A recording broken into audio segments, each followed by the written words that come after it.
আমরা ইমান বিক্রি করি না, কথা বলেন না কেন?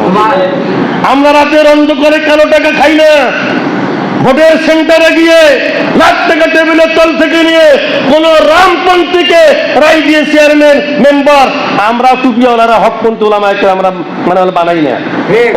কি কথা বলেন না কেন? সুতরাং কথা বললেও যে কোনো আলেমের পক্ষে বিপক্ষে বলতে হলে ভালো করে জানতে হবে। যদি না জেনে যদি বলেন, বউটা তালাক হয়ে যাবে। ওই বই যেগুলো বাচ্চাগুলো হবে, সন্তানগুলো জারদে পরিণত হবে। ওই তার নাতি থেকে যে সন্তানগুলো আসবে, সবগুলোই মানে পিতা দাদা মাতা এগুলো বিদ্বেষী হবে।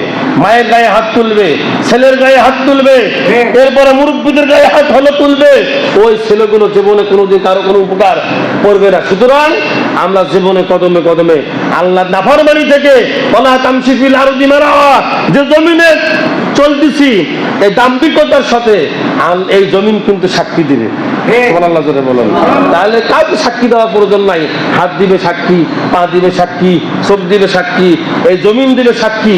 সুতরাং ওই যে জমিন সাক্ষী হলো দিবে, সেই জমিনের উপরে ভালো কাজ, নেক কাজ, সঠিকভাবে সালাত, সঠিকভাবে সেজদা, সঠিকভাবে হজ, সঠিকভাবে যাকাত, সঠিকভাবে যদি চলতে যদি পারি, মরণের পূর্বে জমিন বলবে, গোলাম আয় আমার বুকে আয়, আমি তোকে মাটির একটা চাপ খেতে দিব না, তুমি আল্লাহর জান্নাতি। সুবহানাল্লাহ জোরে বলেন।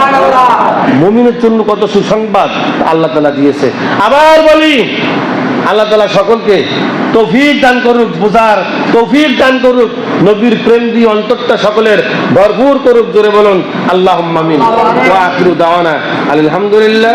যারা সুন্নাত পড়েন নাই, সুন্নাত পড়ে নেন।